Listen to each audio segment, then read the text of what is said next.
All right, what's up, everybody? So this week we're going to be building off of last week. Last week we were working through just using thirds within our chord. So the root with the third of that chord. We're going to be doing that same idea this week, but instead we're going to be placing that third an octave higher. This is something that's currently all over popular music. You hear it in the radio. It sounds good, it's nice and clean. These aren't complex chords, there's only two notes. So there's not a whole lot to get in the way. Much like last week, we're going to start off in the key of G, and we're going to make our way through those chords. I'll start higher up with G or the 1, and I'll make my way down through those chords. So starting off with the 1 chord or the G chord, nice and simple. Again, it's only two notes. So we're going to start off with our index finger on the 10th fret of the A string, and we are going to use our pinky, right? Or I guess you could use your ring finger, whatever is most comfortable for you. But I'm using my pinky on the 12th fret of the B string. So this will be our G or our 1.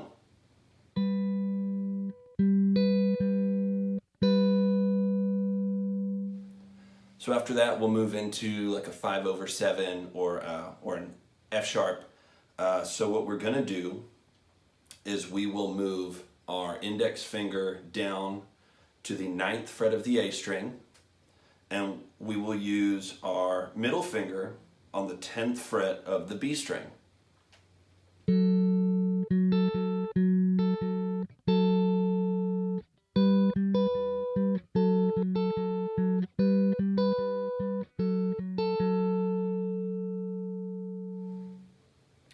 So next we're going to move into the 6 or the E minor. It'll be the exact same shape as that 7 that we just kind of played. We're just going to slide that down 2 frets. So now that's going to put your index finger on the 7th fret of the A string and your middle finger on the 8th fret of the B string.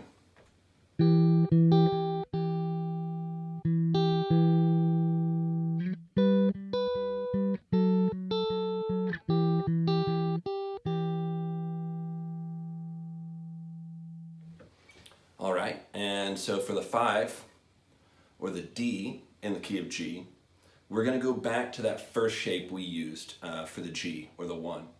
There's really only going to be 2 shapes in these chords, so this is the first of the 2 that I played. So what we'll do is we will use our index finger on the 5th fret of the A string and our pinky or ring finger on the 7th fret of the B string.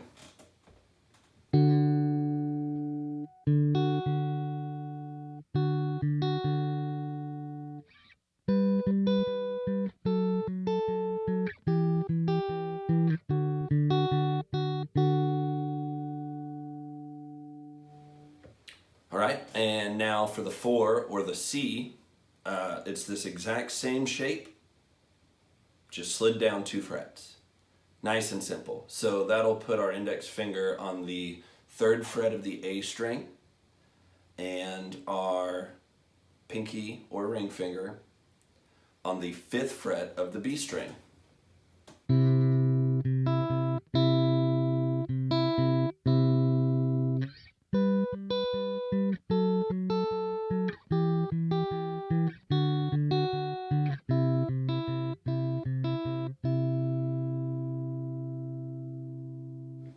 All right, next for the 3 or the B, we're going to go to that second shape that we did for the 6 and the 7. So that'll slide our index finger down 1 fret. That'll put us on the 2nd fret of the A string, and our middle finger will go on the 3rd fret of the B string. So here's our 3.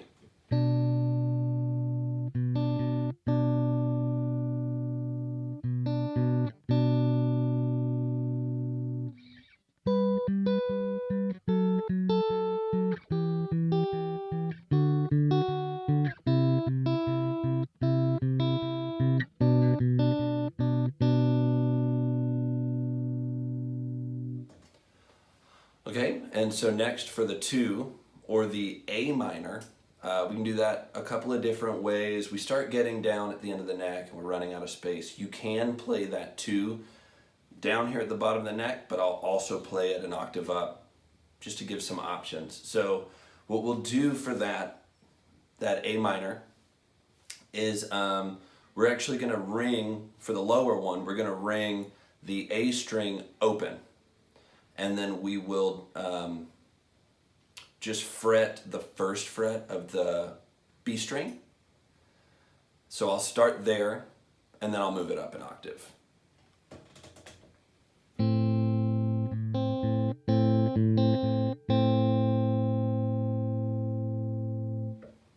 So to go up the octave, remember you only raise it by 12 frets. So in order to do that, that's going to put us on the 12th fret of the A string and the 13th fret of the B string.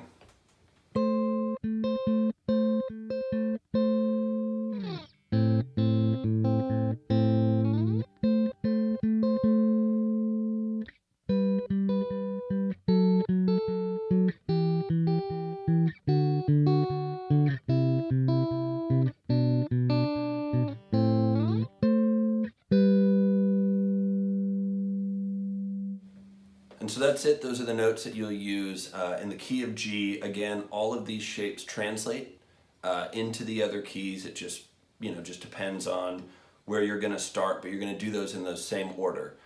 So starting with your 1 and walking your way down, regardless of the key that you're in. If we consider this shape, the where we have that space in between as our first shape, and then like 6 and 7, kind of our minors, is this second shape where they are back to back, just a fret apart. As long as you keep that same formula or those same shapes in that same order, so first shape, second shape, second shape, first shape, second, land back on the root or on the 1, here it'll translate into any other key. And so some practical uses for this, generally it's something that you hear lighter or cleaner. So I'm going to turn on maybe a little bit of delay and a little bit of reverb, and we'll just kind of lightly work through kind of some practical uses here.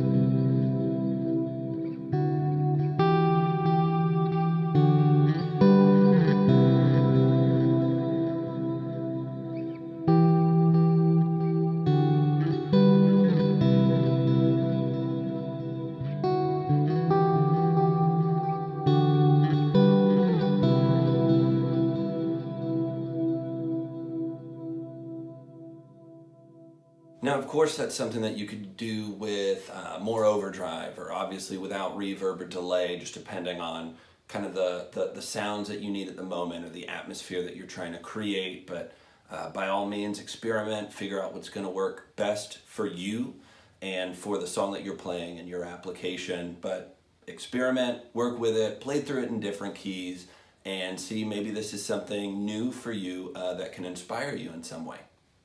Well, I'm Colin Rich. Thank you so much for watching. If you would, subscribe, click the bell so that you're notified anytime I post a new video. Like the videos if they're helpful.